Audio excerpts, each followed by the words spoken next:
now is a good time to get back to that pink marshmallow. We not only got that Switch 2 expansion to Forgotten Land, but also Kirby Air Riders. I never thought I'd live to see the day that we actually got an Air Ride sequel, but that's for later. Right now, we got ourselves a double header for today, Kirby's Dreamland 2 and Dreamland 3.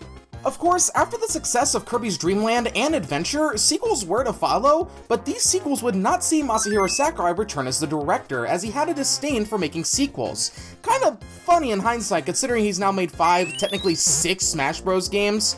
So for Dreamland 2 and 3, we would get one Shinichi Shimamura in the director's chair, whose prior experience with these games was primarily a map designer. Kirby's Dreamland 2 would launch on the Game Boy in 1995. Kind of odd we're going back to the handheld when the SNES is right there, but at the very least, Dreamland 3 did make the jump to the 16-bit machine in 1997.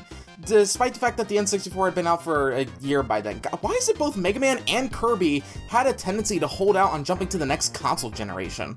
Now, here's the thing about both of these games, I have never felt a drive to play either of them, which I find so odd. I like Kirby games, I've played a lot of Kirby games, but these two, for whatever reason, have just never clicked for me.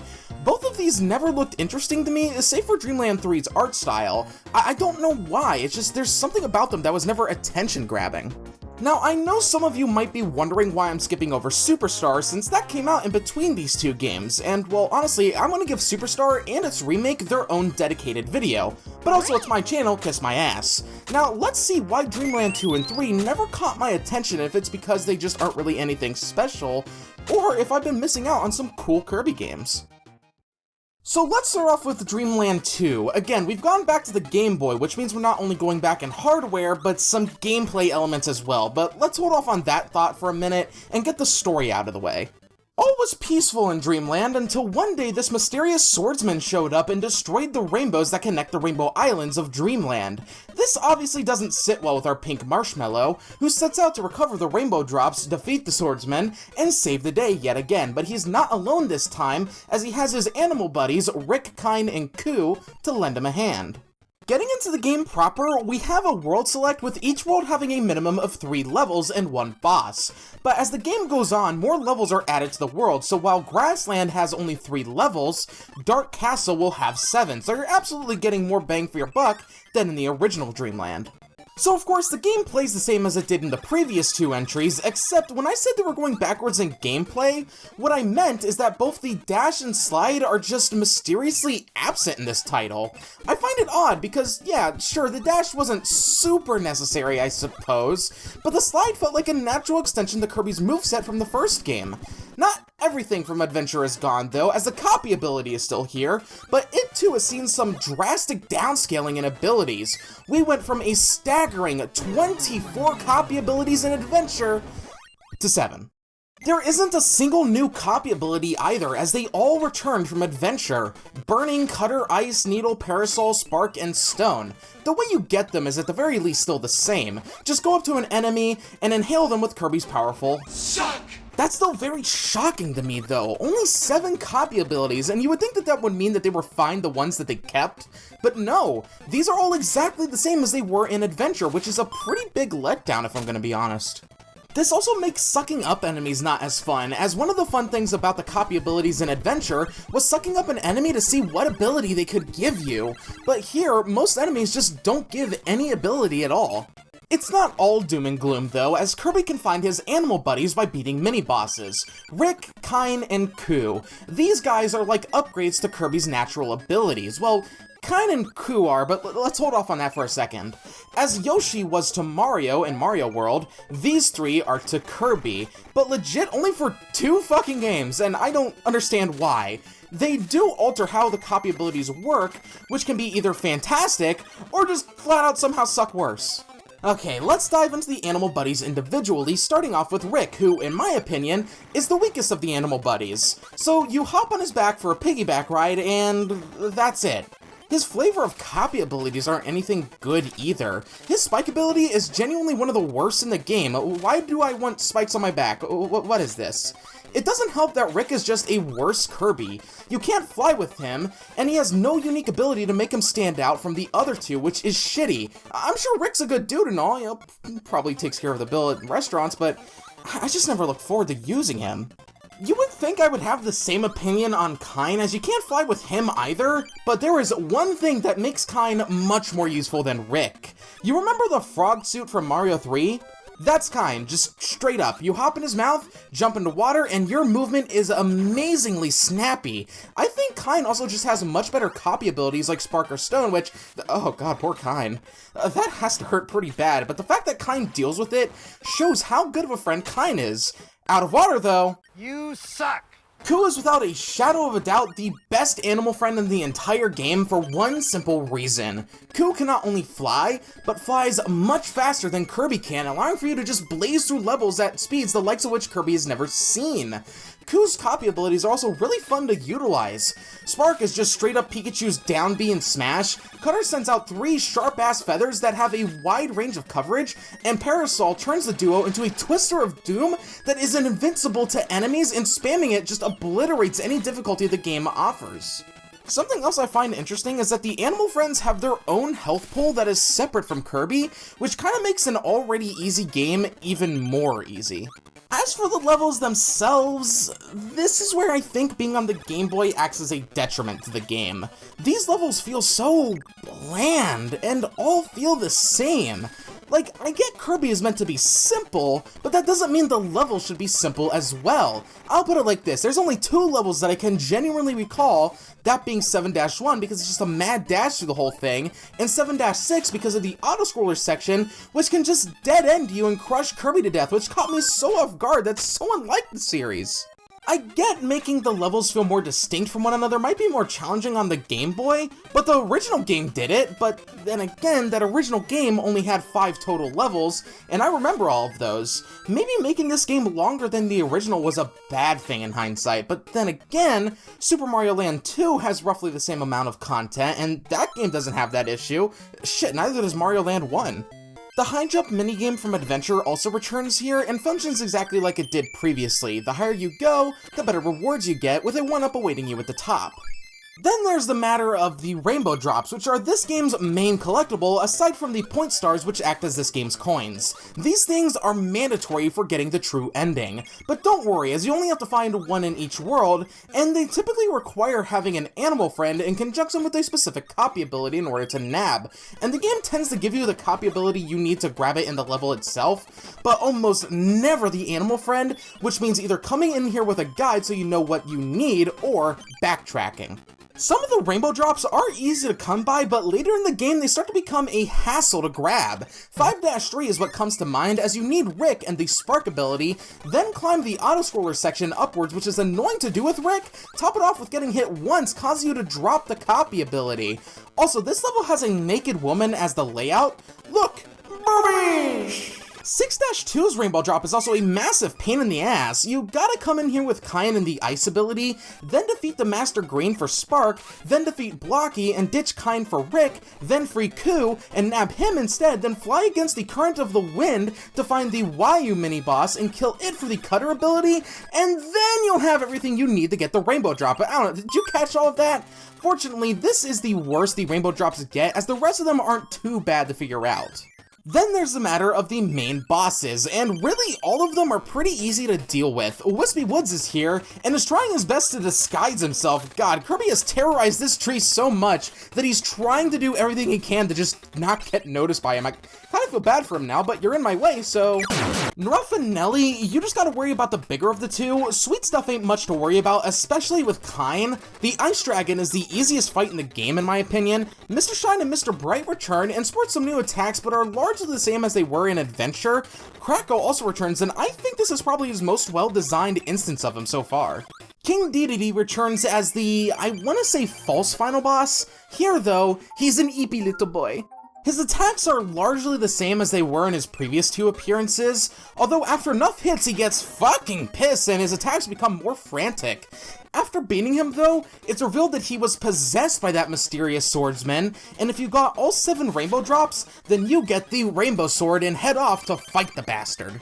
So because of the limited range of the Rainbow Sword, we actually have quite a difficulty spike with the true final boss, as you gotta get up close and personal to attack. He also has a lot of health, so you're gonna be at this for a while, but after defeating the swordsman, he reveals his true form, Dark Matter. You and Dark Matter begin to descend, which places a time limit on the fight, as you have to beat him or else Kirby burns up upon re-entry. Dark Matter loves to move around and fire off laser beams, as well as utilize the orbs on it to attack Kirbo. Once Dark Matter is defeated, Kirby falls down to Dreamland with the day saved as your animal friends and even Dedede look on as Kirby returns victorious, which ends Kirby's Dreamland 2. The game does have additional content, mainly a boss rush, but I didn't bother with it because, frankly, I couldn't really care about it. This is easily the biggest nothing burger of a Kirby game I've ever played. It has some good stuff in it, sure, but the amount of ambivalence I felt playing this was just so disappointing. I don't think the game is bad or anything, but I don't think it's anything worthwhile, aside from starting what fans refer to as the Dark Matter trilogy of Kirby games and introducing the Animal Friends. I understand now why this game never seemed appealing to me. It's just there. A Kirby game that is short and easy to beat. But if I want a short and easy Kirby game to beat, I'll play Dreamland 1. Sure, it doesn't have copy abilities, but that gives the game a fun identity to separate it from every other Kirby game. What does this game have? The Animal Buddies? Yeah, but so does Dreamland 3, and spoiler for later in the video, but I think that game uses them a lot better than here. You can skip Dreamland 2 if you want, and I don't think you'd be missing much. That was a major disappointment and struck fear into me about Dreamland 3 because just like Dreamland 2, I never thought it looked interesting, and I was expecting to have the same complaints with Dreamland 3. But I think I can confidently say after playing it, Dreamland 3 is a hidden gem of the series. Okay, let's start off with the plot and get it out of the way. Dark Matter, feeling salty about his defeat in the previous game, returns to Dreamland and envelops the skies of the whole planet of Popstar in darkness. This happens while Kirby and Gooey are on a fishing trip, and if there's one thing you should know about Kirby, never fuck with his potential food time or he will kill you in the most horrific way possible. Dreamland 3 being on the SNES means a lot of things. Most importantly is the gameplay, as Kirby now has his slide and dash back, so he's a lot more versatile than he was before, and I love it. Of course, there's also the presentation, and Dreamland 3 oozes charm thanks to its coloring book art style that gives the game a look no other game in the series has ever attempted again, and I don't get why, because this game looks stellar. Okay, so as opposed to Dreamland 2, 3 has 5 worlds, not counting the final boss exclusive Hyper Zone, with 6 levels each, and thank god these levels feel a lot more memorable than previously. They're also significantly longer. Like in Dreamland 2, you would spend 2 to 3 minutes on a stage. In Dreamland 3, they average 7 to 8 minutes, which means you're putting a lot more time into this game. At the very least, the levels do feel a lot more well designed. Copy abilities also return, and sure enough, there are more than there were in Dreamland 2. We went from 7 copy abilities to 8. At least the new copy ability is brand new to the series, Clean. This copy ability, yeah, isn't really that great with Kirby alone. I mean, just look at it. It does get better with the returning animal friends. Rick gets decent use from it at least, and speaking of which, yes, the animal friends also all return. Ku functions the same as he did previously, so he's still goated. Kai now has good ground movement, making him a lot more useful out of water, and Rick now has a wall jump, which makes up for the lack of not being able to fly. Although oddly, he can't suck up enemies anymore, he just opens his mouth and chomps down on them. Why can't you be good, Rick? I mean, don't come here, it's not me, it's you, I love you, but I just want more. We also got 3 new animal friends tagging along for this journey, and they aren't new, I would say that they're alternatives to the original 3. Let's start off with Nago. He's the Rick alternative, and I love him a lot more for one simple reason: triple jump. To anyone who knows their platformers, having a triple jump or hell, even a double jump is a godsend. Combine that with a dash, and Nago can just blaze through levels. Pitch is honestly a worse Ku. He can fly, just not as well as Ku, or even Kirby for that matter. He does have a tiny hitbox, so there's that at least, and Pitch does also get some really nice copy abilities. Spike Pitch is just fun to spam because you just... Ice Pitch is just flat out better than Ice Kirby, and Broom Pitch... Bucket. What do you mean, bucket? Finally is Choo Choo, the only girl animal friend of the group. She... I wouldn't really call her the kind alternative, because she doesn't really do much underwater. No, her thing is latching on to ceilings, which is so underutilized. I think I'll only use it twice, and it was in the same level. She can fly, kind of, and she doesn't really fare well with her copy abilities either. Her clean copy ability doesn't really work for me. I mean, it's cool, but only the back of the broom deals damage. She does have a really good stone ability, as she just speed. You also have way more opportunities to pick up an animal buddy, as nearly every level has a room that houses some of them inside, and the expressions they make when you don't pick them up are kind of funny. Like, it's obvious that they want to make you feel bad for not picking them. Like, I'm sorry, Rick, but Nago's just better, you know, it's a cat, I gotta pair with the cat, you know?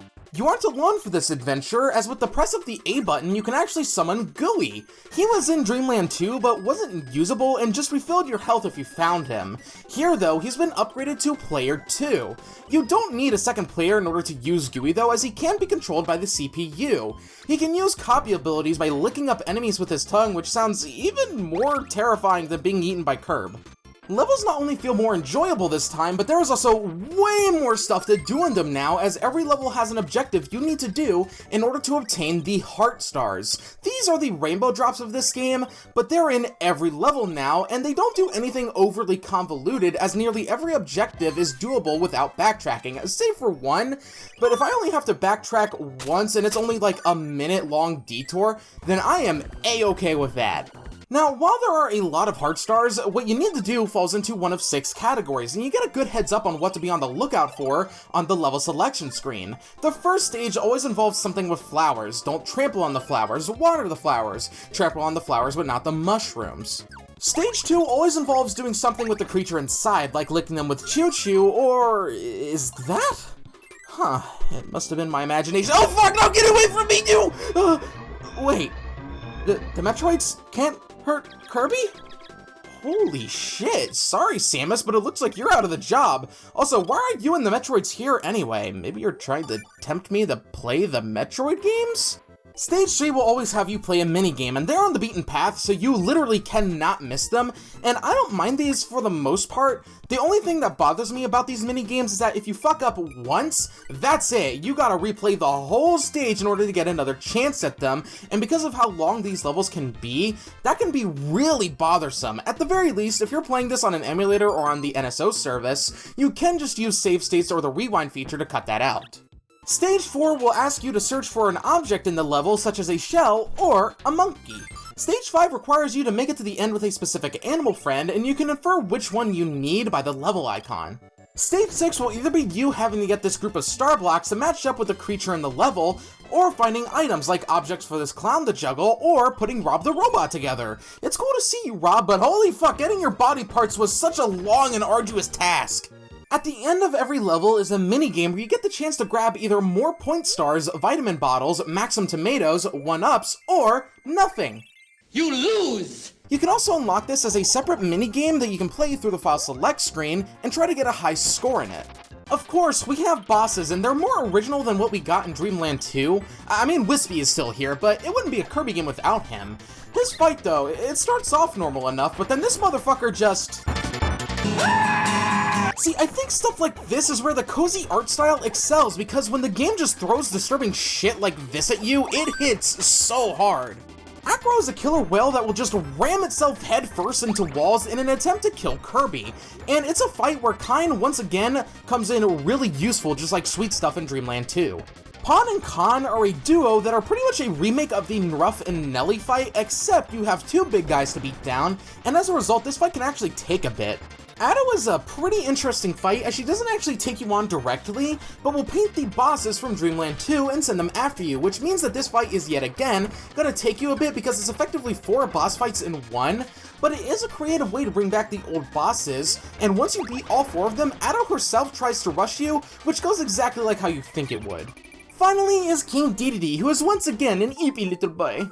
Just as before though, his fight is similar to his previous appearances, but after depleting his health, he starts levitating as he has been yet again possessed by dark matter, where his stomach opens up to shoot out dark energy balls and...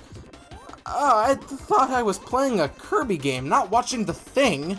After After defeating Possessed Deity, and assuming you got all of the Heart Stars, the final world opens up, the Hyper Zone. All of the Heart Stars come together to form the Love Stick as Kirby ascends into the Dark Mass to take Dark Matter on once again. And his fight is exactly the same as it was in Dreamland 2, except now there's no time limit and you have much more room to move. Combine that with the Love Stick being a projectile-based weapon, and this fight is a lot easier than his previous appearance. After Dark Matter is defeated though,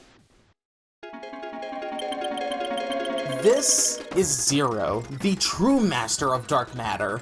He'll mostly stay in place and fire either mini Dark Matters at you or slit itself open and attack you with its own blood. Every so often it'll charge at Kirby and fly into the background to launch blood at you that way. This is a very disturbing fight if it isn't obvious, and is again another instance of the art style working so well since this thing doesn't fit the game's aesthetics at all. After enough hits though, Zero... Boy, that escalated quickly. I mean, that really got out of hand fast. This thing gouges its own eye out and sends it to attack Kirby as a last-ditch effort. It's very easy to destroy, but still, like, what the fuck? With Dark Matter and Zero dealt with, the Love Stick works its magic to obliterate the Dark Mass above Popstar as Kirby returns home, saving the day yet again. After the game is done, you can do a minigame rush where you play through all of the level minigames back to back, and you even unlock a boss rush, which isn't that bad. They even changed the color palettes of the boss arenas to make it feel a bit more unique. Outside of that though, we can conclusively end our time with Kirby's Dreamland 3. Dreamland 3 shocked me in all honesty. I was surprised at how much fun this was, when just like Dreamland 2, I didn't think much of it to consider playing it. I'm glad that after Dreamland 2, they seem to have gotten their shit together and made a genuinely good Kirby game that is often rarely talked about outside of being the second game of the Dark Matter trilogy. This isn't the best Kirby game I've ever played. Hell, I think Adventure/Nightmare and Dreamland are still better, but that could just be the nostalgia talking. It's a shame because a lot of this game's concepts would just be gone with the wind after this, like the Animal Friends, outside of Rick, Kine, and Koo returning as playable characters and Star Allies. This was a fun Kirby game, and I'm glad that I finally experienced it. We do have one more Kirby game in the Dark Matter trilogy to look at, but before that, we got the Kirby game to go over. So join me next time when we look at Kirby Superstar and its DS remake, Superstar Ultra. Subscribe to the channel if that sounds fun to you, and leave a like and a comment should you choose. And with all of that said, have a great day or night. Peace.